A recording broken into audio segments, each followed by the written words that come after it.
Halo, perkenalkan nama saya Calvin Kue dengan NIM 250.3024 dari Magister Teknik Sipil Rekayasa Struktur 2024. Pada kesempatan kali ini saya akan mempresentasikan untuk tugas 5 proposal penelitian dari uh, mata kuliah metodologi penelitian. Untuk topik saya yaitu optimasi letak dan jumlah viscoelastic temper atau VET pada struktur gedung beton bertulang dengan layout irregular menggunakan Gaussian Process Regression. Yang pertama yaitu latar belakang dan masalah. Yang pertama yaitu filosofi struktur modern atau dalam hal ini viscoelastic temper. Yang pertama, keuntungannya itu mereduksi respons struktur, kemudian mereduksi downtime dan repair cost struktur, kemudian juga mengurangi kerusakan non-struktural. Namun, kekurangannya yaitu proses desain memerlukan ahli, kemudian juga pemasangan konfigurasi yang kurang tepat dapat mengganggu fungsionalitas bangunan. Yang dimana pada tesis ini, itu akan sangat erat kaitannya dengan konfigurasi optimasi yang pemasangan VED. Kemudian yang kedua yaitu permasalahan pada owner bangunan dan konsultan perencana, yang dimana owner minim pengetahuan akan initial cost atau life cycle cost benefits pada struktur dengan VED dengan struktur konvensional untuk berbagai kasus, khususnya pada struktur gedung irregular. Kemudian juga konsultan perencana kesulitan untuk mendesain struktur dengan peredam, apalagi ditambah perlu adanya trial dan error hingga struktur dengan peredam mencapai yang paling optimum. Kemudian dari sana kita dapat merumuskan pertanyaan yang pertama, bagaimana hubungan penambahan VED arah X dan arah Y pada struktur gedung dan layout irregular. Kemudian bagaimana optimasi jumlah dan letak VED pada struktur dengan layout irregular menggunakan GPR dengan LTHA. Kemudian bagaimana optimasi komparasi respons struktur pada struktur layout irregular menggunakan VED berdasarkan hasil analisis LTHA yang paling optimum dengan NLTHA. Kemudian tujuan penelitiannya dapat dibaca pada slide di bawah ini. Kemudian untuk novelty, lingkup penelitian dan novelty. Yang pertama yaitu novelty penelitiannya, menganalisis pengaruh irregularitas layout struktur gedung terhadap strategi pemasangan VED, kemudian memperhitungkan pengaruh irregularitas torsional terhadap struktur dengan VED, kemudian memodelkan VED khusus produksi dari Sumitomo pada software ETAPS terbaru. Kemudian juga melihat perbandingan interstory drift arah X dan arah Y akibat layout struktur irregular. Kemudian juga membuat suatu hubungan maksimum interstory drift arah X dan arah Y sebagai basis pola penambahan VED nantinya. Kemudian untuk hipotesa penelitiannya, yang pertama itu jumlah VED yang dibutuhkan pada panjang sisi yang bangunan yang lebih pendek itu akan lebih banyak daripada sisi yang lebih panjang karena kekakuannya. Kemudian hasil optimasi menggunakan machine learning akan menghasilkan struktur yang lebih efisien. Dan juga yang terakhir yaitu respons struktur hasil LTHA akan lebih besar sedikit atau overestimate dibandingkan dengan NLTHA.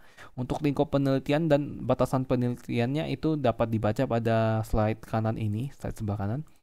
Kemudian untuk review literatur yang pertama, ini merupakan di tabel ini merupakan hasil review literatur yang sudah dilakukan untuk 5 jurnal, yang dimana pada masing-masing jurnal ini sudah ditulis hasil utama dan juga gap penelitiannya. Sekarang saya akan membahas untuk hubungan dengan tujuan penelitiannya. Yang pertama, mengetahui hubungan penambahan VED arah X dan arah Y pada struktur gedung dengan layout irregular, yang dimana menjawab gap dengan menganalisis distribusi gaya seismik akibat irregularitas struktur pada arah X dan arah Y. Kemudian juga melakukan optimasi jumlah dan letak VED pada struktur beton bertulang dengan layout irregular menggunakan GPR dan LTHA, yang dimana hal ini menjawab gap dengan menggunakan GPR untuk menentukan lokasi dan jumlah VED yang optimal. Kemudian juga yang terakhir, membandingkan respons LTHA dan NLTHA pada struktur irregular dengan VED, yang dimana hal ini menjawab gap penelitian dengan mengevaluasi keakuratan dan efisiensi analisis berbasis LTHA dan NLTHA. Kemudian untuk hubungan dengan novelty ini dapat dibaca pada bagian bawah ini. Kemudian untuk diagram alirnya, di sini kita mulai dari studi literatur, kemudian untuk proses penelitian ini dibagi dalam 3 fase. Yang pertama yaitu fase 1 desain bareframe, dimulai dari desain struktur SRPMK yang dilakukan untuk 2 jenis layout, yaitu persegi panjang dan L dengan 10 lantai. Variasi rasio panjang itu dibuat untuk mengevaluasi pengaruh bentuk ekstrim terhadap perbedaan rasio simpangan antar lantai atau interstory drift arah X dan arah Y akibat gempa. Kemudian untuk fase kedua yaitu pengumpulan dataset struktur dengan VED dengan menggunakan LTHA. yang dimana VED dipasang dengan berbagai konfigurasi arah X dan arah Y, meliputi jumlah dan posisi yang divariasikan untuk menghasilkan kombinasi dataset optimasi. Analisis dilakukan menggunakan LTHA dengan 3 riwayat gempa sesuai dengan SNI untuk menghasilkan data respons struktur pada taraf MCIR. Kemudian initial cost struktur dihitung berdasarkan jumlah VED, volume beton, dan baja tulangan. Kemudian yang terakhir yaitu fase 3 yang dimana optimasi dengan GPR dan verifikasi hasil menggunakan LTHA. Dimulai dari dataset optimasi digunakan dalam GPR untuk meminimalkan biaya awal atau initial cost dengan parameter jumlah VED, sorry drift, dan displacement VED, serta initial cost juga. Kemudian struktur optimal dari GPR diverifikasi dengan LTHA untuk menentukan model biaya minimum yang kemudian diuji kembali dengan menggunakan LTHA dengan 7 riwayat gempa sesuai dengan SNI. Kemudian untuk teknik pengumpulan datanya itu dapat dilihat pada gambaran umumnya dapat dilihat pada tabel ini sebelah kiri untuk teknik pengumpulan data, sumber data, dan juga input atau output datanya.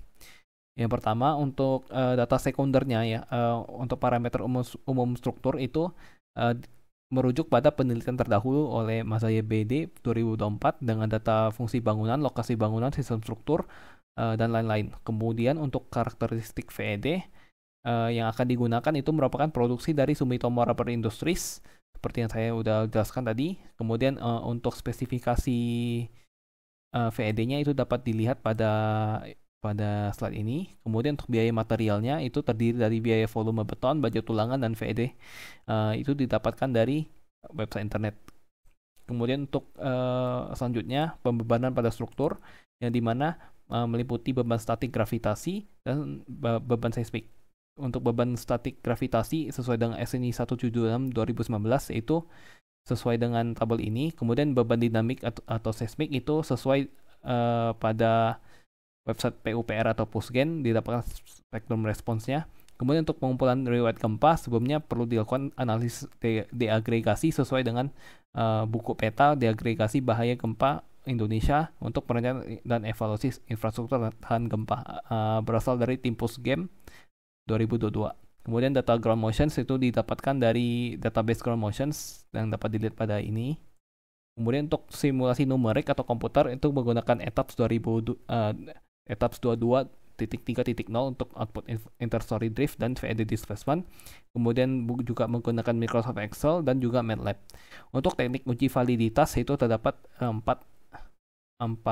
poin di sini: validasi model VED, kemudian validasi respons struktur hasil GPR, kemudian validasi respons struktur hasil GPR, dan validasi respons struktur NLTHA versus LTHA.